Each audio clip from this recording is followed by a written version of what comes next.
Hello, my name's Colleen Getty, and I'm here with The Room to Write in doing our Journey of a Story series. And today we're talking to Tom Campbell of King Printing in Lowell, Massachusetts. And welcome, Tom. Thanks. Thanks a lot. Thanks for having me. So usually we start the program out talking with an author who's brought their book from an idea all the way to a printed, published product. But today we're focusing on the printed, published product part.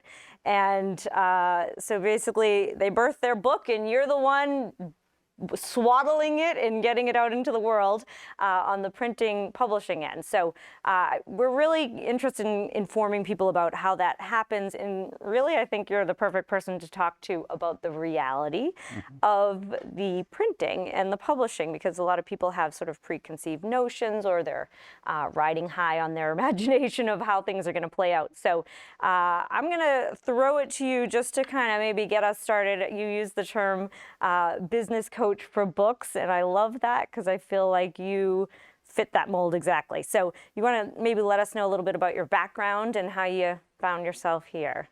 My background is I worked for digital equipment back in the day. Moved to Atlanta, worked for a company called Hayes Microcomputer Products.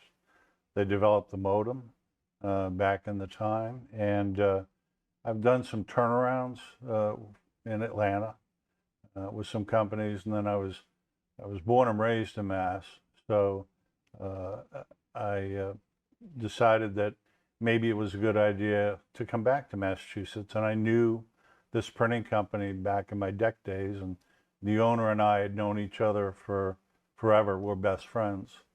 And so when I said I'd like to come back, he said, well, why don't you come work here? And, you know, I did. I came back. And so for the last 22 years, I've been involved with basically publishing and printing of books for the largest publishers, people like Pearson, McGraw-Hill, very large companies. And then back when the high-tech period in the 90s, when Lotus left, IBM acquired a number of companies, Wang was gone, we had to look at other opportunities in the market besides large publishers. And so we decided that independent publishing used to be called self-publishing, but we call it independent publishing now, where people have the tools to actually create their own book. Because right now, and it's always been the case, publishers don't want new titles. Publishers don't know what to do with new authors unless they're already been out there. Somebody like Dennis Lehane or those types of people. So what we ended up doing was we really focused on the independent publishers and those people who have 1, 2, 3. We have customers that have as many as 9 or 10 books. And what they do is they print them with us, and then they have their own business. So of publishing and selling their books. Most of them realize they're not going to make any money at it. So I'm going to stop you there. Okay, so you're pulling some people who know the business or already have books that they've written, and they're printing it through you, and then you're pulling people who have never printed before, and you're seeing this market completely change. I'm sure that's been, even that would be a whole nother discussion, just that 20 years of the publishing business going so independent, like you say. So when somebody comes to you and they say, pretend I'm an author who wants to print my first book, I have no idea what I'm doing. I don't know what size it should be, or how to set it up. What would be like the first few things you'd tell me to do? Well, what I would tell you to do is, if you've written the book, and again, some people have written their books on computers. Believe it or not, I still have some people that handwrite books. And what they end up doing is they look for a layout person, okay? And who's going to lay the book out. But before we do that, I usually ask, do you have a book in mind, maybe at the bookstore that you've seen, or at the library, it's kind of a model of what you think your book should look like. Okay. And So you want physically, how does it physically, look? how Okay. does it look? Is it 6 by 9? Is it 5.5 by 8.5? Does it fit with other books that are similar genre? If you take a look at self-help books, they're typically 6 by 9. Okay. Okay? And then you look at the paper. Do you like a white paper or do you like a cream paper? And remembering as we go through this, your audience is going to be women. Mm-hmm. Okay? So you don't want to write a book that's going to irritate the female side of the business. And you want to go into that a little, because I think that's very fascinating, and it's true in a financial way. Oh, yeah. Yeah, it's driven, when you take a look at who the book buyers are, and it doesn't matter if they're electronic books or printed books, they are women. You don't find any book clubs driven by men. There are 5,000 book clubs in the Boston area, all women getting together, talking about books. That's why, if you take a look at the Nantucket series that Hillebrand did, that was all driven by book clubs. Okay. So, when you look at your book, you want to make sure that it's written in a format that's going to appease, you're essentially the person that's going to buy it. Men don't buy books. Men don't read books. They buy them for women. They buy them for women. Women buy them for men and they don't use them. Right. So, and quick question now with the formatting and so you said you can find someone who would help you with formatting, or are there any online, do you have any particular recommendations or places to look, or, I don't know, anything? I'll tell you the places not to look. Okay. Okay. There are a lot of companies, little cottage industries that have popped up in India and over in Europe, and they will lay out your book for next to nothing, and you will get next to nothing back because there are going to be edits, there are going to be changes. Usually the first book, it's not going to be 100% perfect, but you have to be able to know who you're dealing with and really converse with the person that's going to lay out the book. There's a small cottage industry in New England, actually across the U.S., of people that we've recommended to go work with to lay out their book. Okay, so if I go to King Printing, they would be able to help me with that. We'd be able to help you with that. And and also your cover design. They can help you with a good cover design if you don't already have one. Okay. But remember that I think the key here is that, unfortunately, people's egos get tied up in their book. And they want it to be, it's all about me. And that's why they called it a vanity press back in the day. Okay, and so what's vanity press for those that? Yeah, vanity press is, here's a book, it's all about me, and I'm going to make millions of copies, and it's going to sell great. And most people don't even want those books.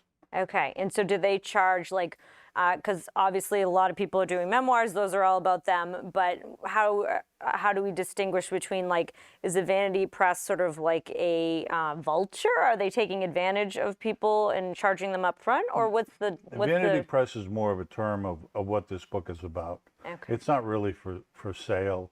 It's not going to fit anybody in the market. It's usually been developed by the individual themselves. So, what people have to understand is a book is a product. And so not only are you an author, but you're going to be developing your product. You're going to be putting it out there for people to read if you want to be successful. Right. You want to be able to explain why this book is important. Because when you take a look at publishers, they put people on tour, right? To do book signings at Borders or Borders is gone. Borders. Barnes and Noble, and so the difference here is that you've got to distinguish between, I'm actually going to develop my product, I'm going to market my product, I'm going to sell my product, I'm going to be able to stand up and say to you, listen, I'd love you to buy this book, and here are all the reasons why it's important. And you'll Right. say, yes, here's my money. And so not only I think you're getting at like physically you want to see what kind of book you want to create, how does it match the other ones in whatever category it is, but also with the content, maybe being able to do your research that way as well, like go to the library, see what kind of books are already out there. Are you just duplicating it, or what advice do you have for the content part of it? Well, the content part, I think you have to make one distinction. I'm probably not going to make money on this book. I'm going to have to do all the heavy lifting myself. But why is this book important? There are people, I showed you a short list of people. On there is a guy by the name of Richard Watkins. And Richard Watkins wrote about his time in Vietnam in 1967. And we printed that book, and we printed 40,000 copies of that book over a period of a number of years. Oh, wow. Okay? What was Richard's market? Every single VFW he could go to and talk about his time in Vietnam. And he would do like the Clam Festival down in Bourne, and he would sell 100 copies there. So, I mean, with his talks and his peddling, he did all the heavy lifting. He made a lot of money. And, but that's where, when you sit down with someone, you ask in the beginning, I always ask people, so tell me about your book. What's your book about? And then they sit there and they look at you. And you said, wrong answer. Well, and I'm getting a sense too, like the book you just mentioned, sometimes things may make a decent amount of money or at least cut even, but maybe the first initial reason why you're publishing isn't necessarily to make money. I mean, Right. I don't think anyone I've ever talked to sitting in your chair who's written a book is making a living necessarily, but there's that passion first. And to your point, if they can't necessarily relate that to you by describing what their book is about, then they're going to have tricky time. You're not going to connect with your audience because you won't sell any to connect. That's right. Is sort of the point, right? But on the same token, what you do tell people is, you know what? You said earlier, it's a calling card. Here's my book. If I'm going in, let's say that I'm, some type of a stock, knowledgeable individual, and I can help you with wealth management. Here's my book. That goes a long way with, making you more credible than you would have been otherwise. So we see a lot of people that come to us and say, I'm writing this book. I'm not going to make money. I'm just going to give it away to my clients. But it's going to make me look better than my competition. Right. And so you have people that do that. And then you have other people that just, guess what? It's a great Christmas gift. Here's my book. Right. If you take a look at the cost of printing a book, say 100 copies, worst case, maybe $12.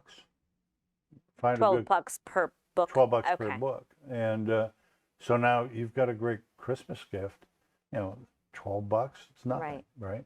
Right. So you move them along that way. But, you have to, to your point in the very beginning, if you make the decision that I'm not going to make money at this, I just want to get my book out there, Right. that's the right answer. And even Dan Poynter, who said this, if you plan on making money, good luck. It's the wrong reason to write the book. Right. And he wrote many books. He did over 120 books. He actually wrote books about parachuting in Pepperell, which is where he did his first jump. But then he became so good at it, he was an expert witness for any kinds of accidents, and he made a lot of money doing that. But he'd written the books about it. He did the heavy lifting. Right. And you have, a list of names from Kristen Henshaw, who's a local author that is wonderful and writing the story of her father's life in Martha's Vineyard, which is a wonderful read. And then all the way to Bill Cummings, who we just interviewed and didn't need a book to make money, but wanted to share his story and how he made money through his book, which is also another wonderful read that's also very personal.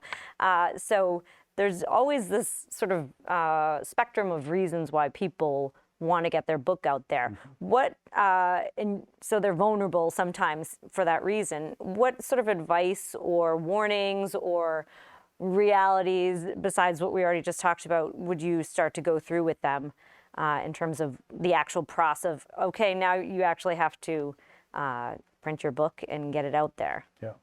It's sitting down with them and saying, tell me what your plans are for this book. You know, it's your product, as I've said, that you're going to sell. Is it something you're going to just give away as a Christmas gift to people? Is it going to be something you're going to hand out for credibility, like we talked about?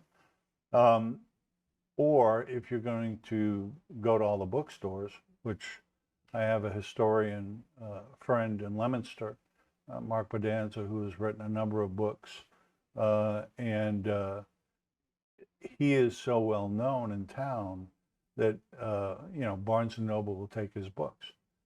Most, you know, and he will go in there and he will do the, you know, the signing of the books and everything else, and he'll promote it. Because one of the things when people talk to you about bookstores, and you and I have talked about this, and I know you work. You're going to talk about ISBNs? I knew it. I was just about to interrupt to ask, and here you go. Perfect. But no, you know, when you talk about bookstores, bookstores really don't want people to bring their book in. You know, we talked about my friend Willard Williams up at Toadstool. You know, his comment was, books are like loaves of bread to me. You know, and if I have the shelf space to occupy, but if the shelf space isn't leaving and I'm not making any money, you're going to take your books back with you. Because what bookstore people want, or owners want, is not only for you to sell the book so they can make money at it, but they want you to create an environment where you bring more people in for the book signing, so maybe they'll buy things. Right. You know, so it's a business. As a business, foot traffic. You know, I hate to say it, but you know, square footage is expensive, and you know, I think most bookstore owners that I've known over the years, they like making money, and so they need to pay the bill, right, for that square footage. Well, as you know, borders did, you know, they went away. And so on an invisible note, the ISBN number, I know we kind of talked a little bit about, maybe educate viewers who are thinking of printing a book and have no idea what an ISBN number is. What's ISBN numbers are provided by Bowker, B-O-W-K-E-R. They are the sole provider of ISBN numbers. And ISBN numbers are like a part number for a book. And once you get your number from Bowker, and they sell them in lots of 1 or 10 or 100 to different publishers, it is that part number that's used for all the information on your book. It's used when you get an ISBN number. You've got to put in there what the book's about, what the genre is, what the size of the book is. Is it hardcover? Is it softcover? And so you have a very special number that's in what's called books in print, which is available to every bookstore and every publisher. What's books in print? Books in print is the Bowker's categorizing of those numbers. So if you look up a certain number, like on this book right here, you know, and you go and you research that number, all the information will come up about this book. So if I'm an individual, I can access that. If I'm a bookstore, I can access that. And how much is it for an ISBN number, or 10 or whatever? An ISBN number for one is $50, I believe. For 100, it's like $230. And so if you're really going to be in the business of selling and creating your own little publishing company, buy 100, because it gives you more credibility. So when people look and say, oh, this person's got, you know, 10 numbers, you know, so they're kind of serious about it. Right. If you're an individual, I wouldn't buy 100. And so do you have to always buy it directly from Bowker, or is there other way to do it? Bowker is the only, well, you know, you can buy them from someone like us, and we have them available. But what you want to do is, again, if you're going to really be in the business, you want to have your own and buy 10. But if you're just If you're thinking you just want to do one memoir and that's it, one then memoir and call it a day, then they can buy one from us. okay. So they come to you, they get the reality, they have to lay it out. Do you want to talk at all a little bit about the mechanics of laying it out? Like, do you want to give any parameters there, or you don't want to touch that? Well, no, I'll be glad to touch it. There used to be software tools like Quark and some of these other programs. Now the new program is called InDesign. And InDesign is put out by the people that develop Quark. One of the things that's changed is that you can get it on a subscription basis. You don't have to put out $800 or $1,000 like you used to. So you can get it for like, I think it's like $20 a month. But that being said, it's very difficult to work with. And so you really, if you're really good at software manipulation, get it. If you're not, then you want to go find a layout person who has it, because what they do is once they lay out your book, they're able to put that in a PDF, a printable PDF, and then ship it off to a printer, whether it be myself or somebody else. Okay, so you can't just put a document into a PDF and it's ready to roll. Right, no. Okay, so just No, a because misconception might be, oh, I just print it out as I have it on a page and that's it. But things have to be, margins have to be tweaked for the binding and stuff, right? No, not No? really. Okay. No, because, well, in InDesign, that's automatically done, and we automatically do it in our pre-flight process, which is, once we get a file in, then we pre-flight it to make sure that it's right. We give you a hard copy if you want to look at it, or we'll give you back a printable PDF for you to approve. But a lot of the old programs, Word, Publisher, Microsoft Publisher, to your point, they usually don't do well. You have what's called kerning. And if you create spaces in your file, then you get what's called reflow, and stuff will just flow into the other pages. So you really do need to know, unless, to your point, you want to do 100 books and hand them out to friends, sure, do it in Word, but you'll get what you get. Right, because I know I've talked to people that have dealt with even just online platforms to upload there, and it's been sort of a headache because things shift around. It sounds like it's going to be easy, and then in practice it isn't as easy. No, it isn't, and there are templates both at Amazon Create and Ingram Spark where you can flow your document in, but it's got to be in a certain size, and they only do certain sizes, and they only do, perfect bound books. They don't do case bound books. What's the difference? The difference is these are perfect bound books. This is a case bound book. So, basically a book that has a dust jacket. Okay, so hardcover basically? Hardcover, yeah. All right. So they'll only do paperback? Yep. Okay. And they'll only do a certain size. Okay. Is the utility fine? Sure.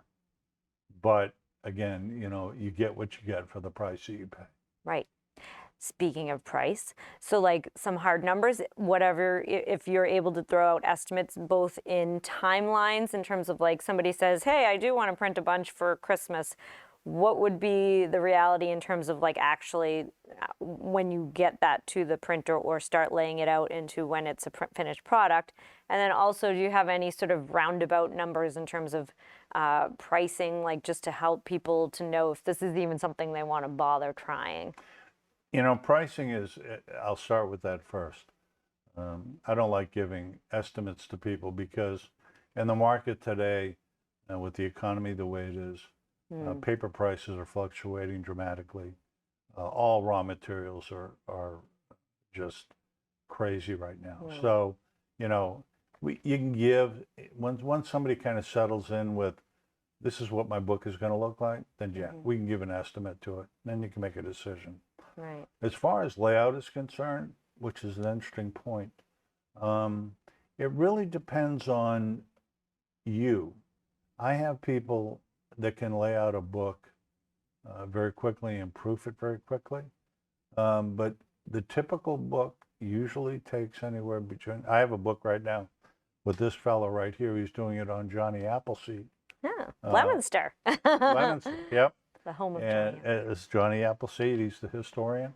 Yeah. He's been working on this book because it has illustrations in it and everything. It's going to take him a year Wow. to get this book ready. And our goal is to have it ready for fall, but he's still writing it. And Right. so once I hear that somebody says, you know, is your book done? Is it in layout? Not yet. You're 6 months away. It's just, Right. you know, because I also then I get to know the customer too, or the author, and Yeah. if they are like some authors, they want to tweak everything. They read it again and they want to tweak it and polish it Right. and do it again. And, you know, and then there are other people that say, you know, Doris Kearns Goodwin's books have mistakes in them. I got a couple, I'll get it out there, I'll see how it does, and then I'll clean it up in the next printing, Right. you know. Or in some cases, you know, some people say, did you know there's a misspelling on page 161?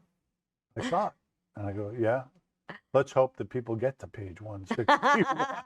Here's the gold star. Here's the gold You know, I used to give when I was a teacher, I used to give my kids extra credit if they found a mistake in a book, just so they understood books have mistakes too. Is there a minimum, or like what's the range? Can you get 5 books printed, or does it have to be 100? Or what's the minimum, at least for King For Printing? us, it's 100. Okay. For CreateSpace and Ingram, they'll do a lot lower numbers. And so, you know, it's kind of like if that's what you really want to do, then, you know, do it with them. And, you know, at least lay out the book with somebody who knows what they're doing. So, you know, you have a good looking book, Right. not something that, again, if you want a professionally looking book, you're going to have to pay a little bit of money to make it look good. Right. And plus, you know, there are other things that, you know, you want to make sure that your fonts are correct. You want to make sure they're the right size. As you see, I have glasses. I prefer a 12-point font. If you do it in 10 or 8, I'm not going to read it. Yeah. So is 12 the 12's standard, the basically? standard, Okay. And what's the standard size for an actual book usually, or the most common? 6 by 9, 256 pages. You have people that come in and say, I've got a 400-page book. Good luck with that. You know, because, you know, they're going to use it to hold the door open. Right. You know, and so, you know, you want to make it, the book, a standard size so you can take advantage of, if you want to ship them out, you can use standard envelopes, Right. standard packaging, standard Right. cartons. And those are the things people don't think about, you know, like you know, like I know we were talking about before in the bookstore, people want a big book. Yeah. But then, you know, if it's too big, it doesn't fit on the shelf. It ends up going on the top, so it's not in alphabetical order. You know, some of those real simple things that don't seem important are important, that they touch base with somebody like you that will give them the reality of it. Because now your shipping cost is going to go up. Your shipping costs are going to go up, you know, and on top of that, to your point, people say, oh, I want my book to stand out. That's the wrong way, is to do it in a bigger size. Yeah. Because you've taken yourself out of the market. And, you know, a lot of people say, should I do point of sale displays? No, don't do those. What's that?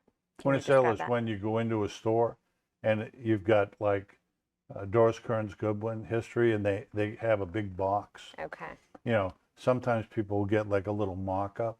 Oh, the bookstore can put that on their counter. The bookstore doesn't want to put it on the counter. Right. So take all the So that's a waste of money. tchotchkes and all this other stuff. All they want your book, if they're going to take it. Right. Right. And sometimes the problem with putting on display is it's not where they're looking for it. That's it. They want it to be right. They're looking for it in the fiction section in alphabetical order, and it's over here, you Yep. know? You're going to put it where there's going to be room. And, Yeah. you know, it's a whole, people have to think their way through the whole process of, here I am, you know, creating a book, and then here I am maybe getting a couple of bucks for a book, Right. and all the processes in between. And so you have to kind of connect the dots for people to get them to think their way through that. Right. And speaking of price, not necessarily price to print, but do you know from the other end of it, what is sort of a good price point for someone to set their book at? I mean, I'm guessing whatever they print, they want to tack on, what, $2, $5, $0? I don't know. Maybe they just want to break even. So do you have like even just a form of reference for that? Like, is what's too much or too, you know? Yeah. If you take a look at pricing on books, you know, your typical numbers are $14.95 for a 5.5, 8.5, $16.95 for 6x9, and then it can go upwards from there for something that's 7x10 or 8.5 by 11. Now, another interesting fact you and I did not talk about. Ooh, I love this. Women generally underprice their books. Not surprising. Not surprising. I don't know that they'll want to pay that much money for my book. Right. Because the women also take a look and say, since they're usually the buyer, they want a deal, right? So, you know, I have to coach people, women, price your book up. I had that conversation with Kristen Henshaw when she first put her book out. A bunch of grapes wanted to sell it for $14.95 on the vineyard. I told her $16.95 is the right number. Especially And we argued it, you know, and she argued with them. And so anyway, it went at $16.95. And when they had the Jaws weekend, she blew out those books, you know. I said, extra $2. Yeah. The other thing is with bookstores or things like that, you can always, my book is $16.95. And let's say that you're doing a show. But because it's a show discount, I'm going to sell it for $14.95. So then people feel like they got a deal. Right. Right? Yeah. And you sold the book and you made money at it. Right. I think that's a great point. Now, men, I usually got to say, bring it down. It's too much for that book. You know, nobody's going to pay that. But one of the things, and I don't know if you have a Kindle or not. If you No, I don't. Might not surprise some people that know me. Well, you know, one of the things that I'm starting to see now is that books are now being offered only on Kindle. They're not doing a printed book. Right. So, you know, Dennis Lehane's new book that just came out, Sacred, I wanted to buy it in paperback, printed form. No. But it's the same price as it would have been for a printed book. Wow. So that way they're making really good margin on something that that didn't cost them a lot to put up. Right, and I guess that sparks one quick question I have is, does King Printing or other printers, do they also provide an online version? Or if somebody wants to make theirs available online and print it, do they have to go a certain way, or what do they have to do with that? There are tools on Amazon that you can use to do Kindle versions. They're a little tough to use. Okay. Again, you got to be pretty good at it, or you use the layout person that you're working with to help you get it ready for a Kindle. And Kindle is the key place to do online books, to do electronic books. Right. There are other places out there, EPUB and some of these other places, but you know, Kindle is where everybody goes. Right. And so that would be, and that is like, you can price it however you want, or are you going to have to pay to have that service? you're going to have to pay to have them convert that to make it work, but it's well worth it. And I usually recommend to people, if you're going to really be in the business, do an audiobook. They're pretty cheap to do. Because And how do you do that? How do you do that? There are companies and individuals who will develop an audiobook for you, and they usually run about $300 to do it, and they'll give you the sound file.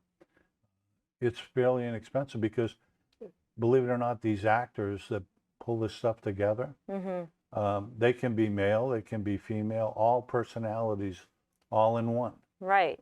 And so they'll put it all together for you, and you'll have an audiobook. Oh, wow. And those services are available online. Okay. And then, you know, again, the layout person can do Kindle. So if you really want to go the whole Megillah, printed book, audiobook, and your electronic book. Okay. Well, and hope that one of them sticks.